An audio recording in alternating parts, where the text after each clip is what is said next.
করায় নাই। অনেক আমারে অবিশ্বাস করছে। আপনি সেই বারবার একই বিষয় নিয়ে তর্ক করছেন। শুনুন, আমি আপনাকে একটা কথা বলি, আপনাদের সন্তানের মৃত্যুর জন্য আপনি আর অনেক দুজনই দায়ী। মানে? আসলে অনেক আপনাকে অনেক ভালোবাসে বলে সেই বস্তিতে গিয়ে পড়ে আছে। আরে বৃষ্টি তাকে বারবার নেওয়ার জন্য চেষ্টা করছে, কিন্তু সে যাচ্ছে না। কেন যাচ্ছে না? আপনার জন্য। আর সেই আপনি তাকে বারবার দূরে ঠেলে দিচ্ছেন কেন? ও, আপনাকে তো বলা হয়নি, আজকে আমি অনেকে যে অবস্থা দেখছি, আমার মনে হয় না বেচারা আর বেশি দিন বাঁচবে। কি? কেন? অনেকের আবার কি হয়েছে? অনেক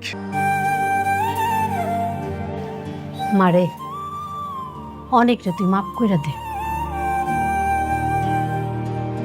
মারে একটু চিন্তা করে দেখ, জানি অনেক ভুল করছে, কিন্তু আমরাও তো ভুল করছি, তাই না?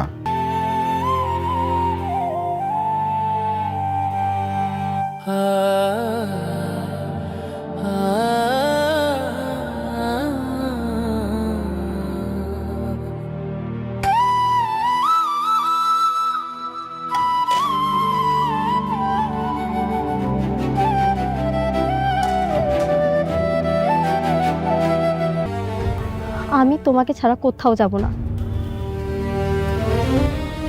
একটা কথা বলবো? বলো। তুমি আমাকে ডিভোর্স দিয়ে দাও।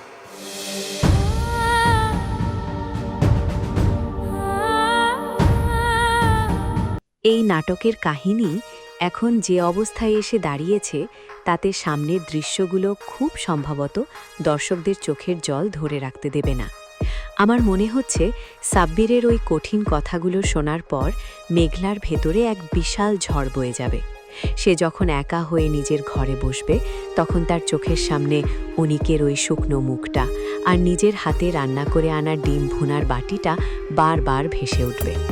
মেঘলা হয়তো কোনো এক মাঝরাতে পাগলের মতো ওই বস্তিতে ছুটে যাবে, যেখানে অনিক এখন এক প্রকার জীবন্ত লাশ হয়ে পড়ে আছে।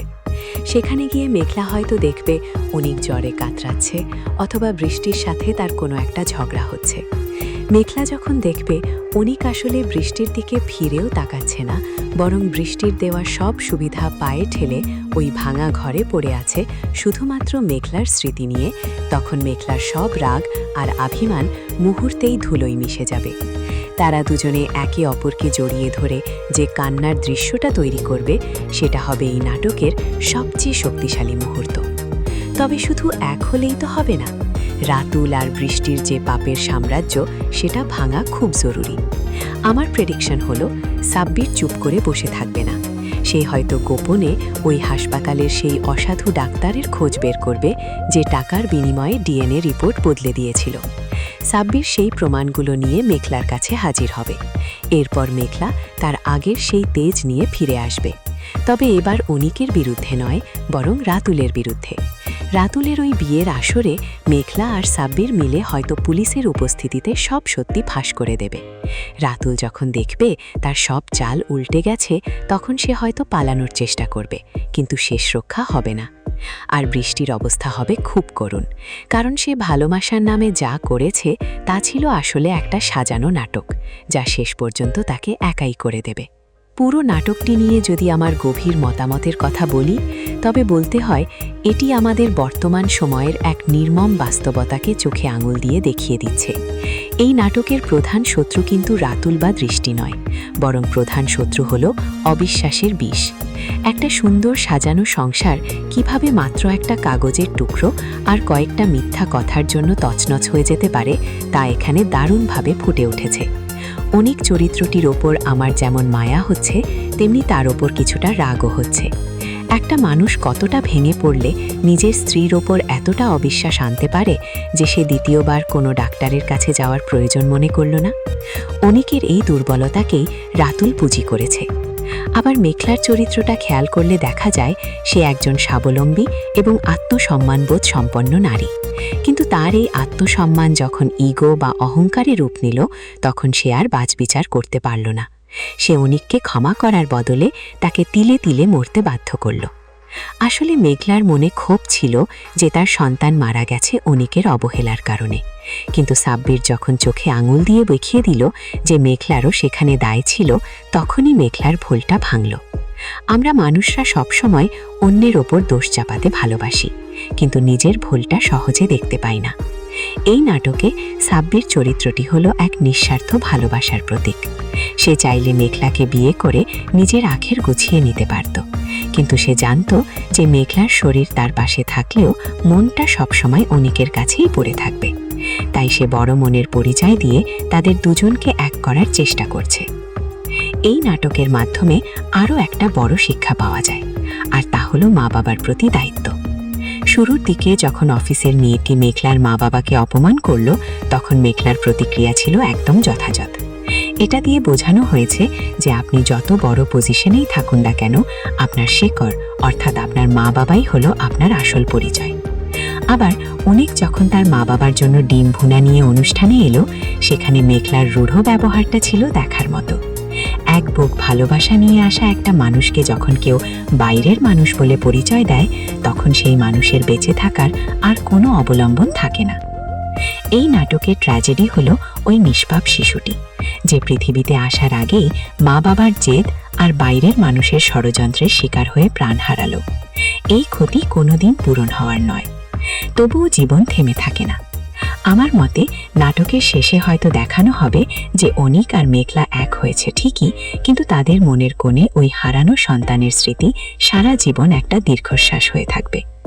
এই নাটকটি কেবল বিনোদনের জন্য নয়, বরং আমাদের সম্পর্কের গভীরতা আর বিশ্বাসের গুরুত্ব বোঝার জন্য একটা বড় মাধ্যম। মানুষের উচিত কোনো চরম সিদ্ধান্ত নেওয়ার আগে অন্তত কয়েকবার ভাবা এবং অন্যের কথায় কান না দিয়ে নিজের সঙ্গীর উপর ভরসা রাখা।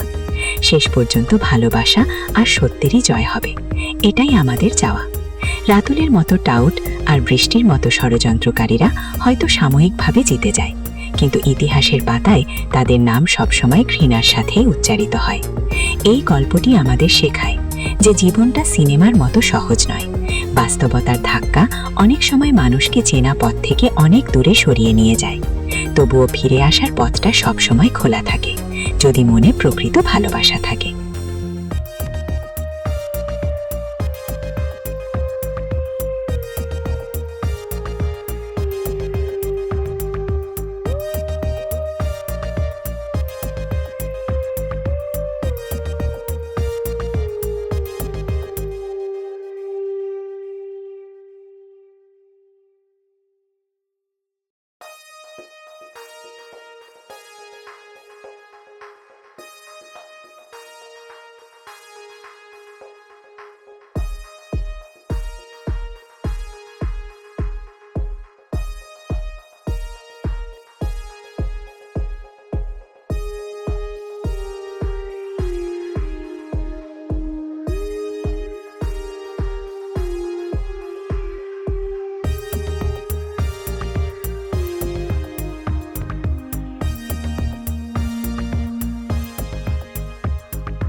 আমরা দেখতে পাই অনেক পাগলের মতো রাস্তায় হাঁটতেছে। তার নিজের উপর নিজের ঘৃণা জন্মাইছে। সে মনে করতেছে তার মইরা যাওয়াই ভালো। সাব্বির অনেককে রাস্তায় এই অবস্থায় দেখা খুব অবাক হয়। অনেক বলতেছিল যে তার জীবনটা এখন একটা জ্যান্ত লাশ হয়ে গেছে। মেঘলার চোখে সে এখন একটা খুনি, একটা পশুর মতো। তাদের যে সন্তান মারা গেছে তার জন্য মেঘলা অনেককেই দায়ী মনে করে। অনেক সাব্বিরে বলে যে সে নিজের আয়নায় নিজেরে চিনতে পারতেছে না। সে মনে করতেছে সে অনেক আগেই মইরা গেছে। সাব্বির অনেকরে বুঝাইতে চায়, কিন্তু অনেক এখন পুরোপুরি ভেঙে পড়ছে। সে বস্তিতেই পইরা থাকতে চায়, কারণ সে মনে করে এটাই তার পাওনা। অনেক বৃষ্টির কাছেও যাইতে চায় না, কারণ তার মন জুড়ে শুধু মেঘলা। সাব্বির যখন অনেকের এই করুণ দশা দেখে সে তখন মেঘলার কাছে যায়। সাব্বির মেঘলারে গিয়ে সব সত্যি কথা বলতে শুরু করে। সে মেঘলারে বোঝানোর চেষ্টা করে যে মেঘলা মেঘলার সাথে অন্যায় করতেছে। সাব্বির বলে যে অনেকের জায়গায় অন্য কোনো ছেলেও যদি থাকতো আর সে যদি ডিএনএ রিপোর্টে দেখত যে সন্তান তার না, তবে সেও একই কাজ করত। এখানে আসল কালপ্রিট হইল রাতুল, যে টাকা দিয়া রিপোর্ট চেঞ্জ কইরা দিছিল। মেঘলা মানতে রাজি ছিল না। সে বলতেছিল অনেক কেন অন্য কোথাও টেস্ট করাইল না, কেন ওরে অবিশ্বাস করল। তখন সাব্বির একটা খুব গুরুত্বপূর্ণ কথা বলে। সে বলে যে এই সন্তান মারা যাওয়ার জন্য অনেক আর মেঘলা দুইজনই দায়ী। মেঘলা যদি তখন জেদ না কইরা ওই বাসায় থাকতো বা সাবধানে থাকতো, তবে অ্যাম্বুলেন্সে সন্তানটা মারা যাইত না। সাব্বির মেঘলারে ভয় দেখায় যে অনেকের অবস্থা খুব খারাপ, সে হয়তো আর বেশি দিন বাঁচবে না। এই কথা শুনে মেঘলার মনে একটু খটকা লাগে। মেঘলার মা বাবাও সেখানে আসে আর মেঘলারে বুঝায় যে অনেকরে মাফ কইরা দেওয়া উচিত। মেঘলা তখন দম না হইয়া যায়। তার মনে অভিমান আছে ঠিকই, কিন্তু ভালোবাসাটাও তো মইরা যায় নাই। শেষ দৃশ্য আমরা দেখি অনেক বস্তিতে তার ভাঙা ঘরে পইরা আছে। তার চেহারায় কোনো উজ্জ্বলতা নাই, জীবনটা একদম তছনছ হইয়া গেছে। এমন সময় বৃষ্টি সেখানে আসে। বৃষ্টি অনেকরে অনেক বোঝানোর চেষ্টা করতেছিল তার নিজের কাছে নেওয়ার জন্য, কিন্তু অনেক বৃষ্টির ওপর খুব রেগে যায়। সে বলে যে বৃষ্টি যেন আর কোনোদিন এই বস্তিতে না আসে। অনেক এখন একদম একা থাকতে চায়। সে বৃষ্টির কাছে ডিভোর্স চায়। সে বলে যে এই বিষাক্ত জীবনে সে আর কাউরে জড়াইতে চায় না। বৃষ্টি অনেকরে ছাড়া কোথাও যাইতে চায় না, কিন্তু অনেক তার সিদ্ধান্তে অটল। অনেকের কান্না আর হাহাকার দেখে বোঝা যায় সে কতটা অসহায়। পুরো নাটকটা জুড়ে ভুল বোঝাবুঝি আর ইগো কিভাবে একটা সুন্দর জীবন নষ্ট কইরা দিতে পারে সেই চিত্রই ফুটে উঠছে। মেঘলার জেদ আর অনেকের অপরাধবোধ তাদের দুইজনকে আলাদা কইরা দিছে। মাঝখানে লাভ হয়েছে রাতুলের মতো শয়তানদের। কিন্তু সত্যিটা যখন সামনে আসছে তখন হয়তো অনেক দেরি হইয়া গেছে। অনেকের এই করুণ দশা আর মেঘলার মনের টানাপোড়েন দর্শকরা একটা গভীর চিন্তায় ফালাইয়া দেয়। শেষ পর্যন্ত মেঘলা কি অনেকরে মাফ করবে, নাকি এই দূরত্ব সারা জীবন থাইকা যাবে, সেই প্রশ্নটাই থেকে যায়। সব মিলিয়ে নাটকে এই অংশটা খুব আবেগী আর হৃদয়স্পর্শী ছিল, যা মানুষের মনে দাগ কাটে।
গল্পের শুরুতে আমরা দেখতে পাই মেঘলা তার অফিসের নিজের কাজে অনেক ব্যস্ত।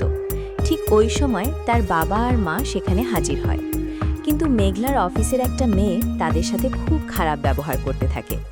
মেয়েটা বুঝতে পারে নাই যে এই সাধারণ মানুষ দুইজন আসলে এই অফিসের বড় ম্যাডাম মেঘলার বাবা আর মা। মেয়েটা তাদের ফকির মনে কইরা খুব অপমান করতেছিল, এমনকি তাদের গায়ে হাত তুলতেও দ্বিধা করে নাই। ঠিক সেই মুহূর্তেই মেঘলা সেখানে চলে আসে, আর নিজের চোখেই দৃশ্য দেখে তার মাথায় যেন রক্ত উঠা যায়।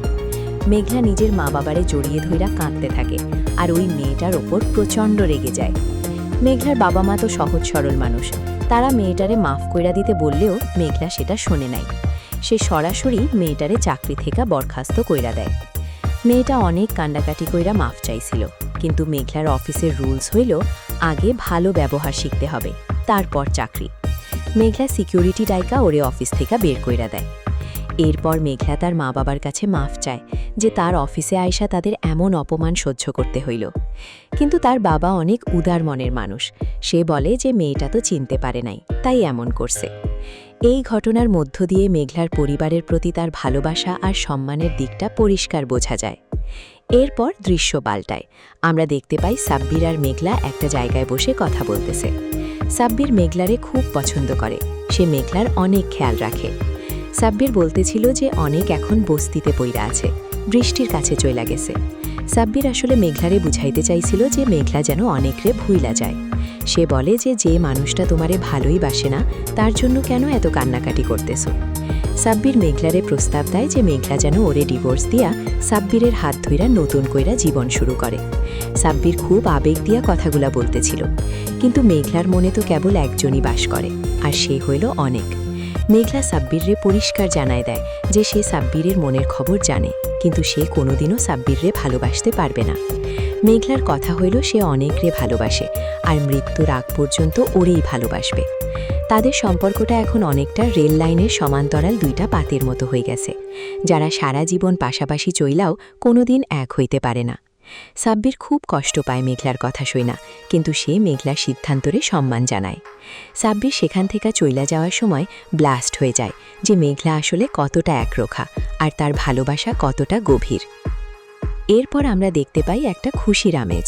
মেঘলা তার বাবা মায়ের বিবাহবার্ষিকী পালন করার জন্য একটা বড় অনুষ্ঠানের আয়োজন করছে। মেঘলার অফিসের সব কলিগ আর স্টাফদের সেখানে নিমন্ত্রণ করা হয়েছে।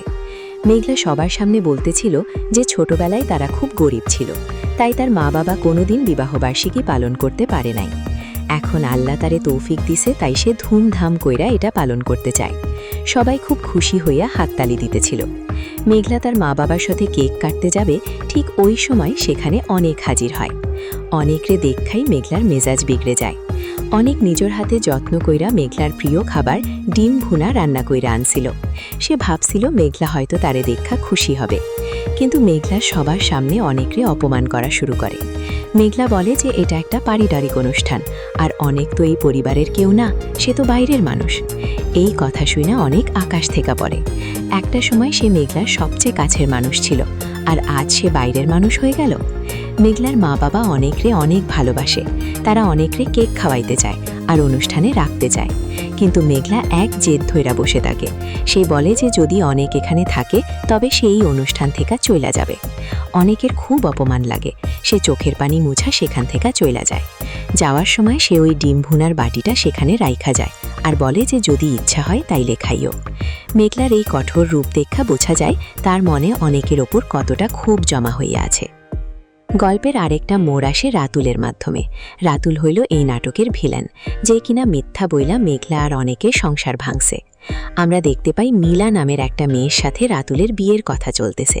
ঠিক ওই সময় কিছু লোক আইসা রাতুলের আসল রূপ ফাঁস কইরা দেয়। তারা বলে যে রাতুল আসলে একটা টাউট আর বাটপার, সে নীলার পরিবারেও ধোঁকা দিচ্ছে। রাতুল যে অনেকের নামে মিথ্যা অপবাদ ছড়াইছিল আর বৃষ্টির সাথে মিলা নীল নকশা করছিল, সেই সব সত্যি ধীরে ধীরে বের হইতে থাকে। রাতুল খুব চালাক হওয়ার চেষ্টা করছিল, কিন্তু তার পাপের ঘড়া এখন পুইরা গেছে। সে যখন ওই লোকগুলারে ধাক্কা দিয়া বের কইরা দিতে চায়, তখন আসল ঘটনা পরিষ্কার হয়। রাতুলের কারণে অনেকে সাজানো সংসার ছাড়খাড় হইয়া গেছে। রাতুল যে একটা জঘন্য মানুষ সেটা এখন সবার সামনে পরিষ্কার।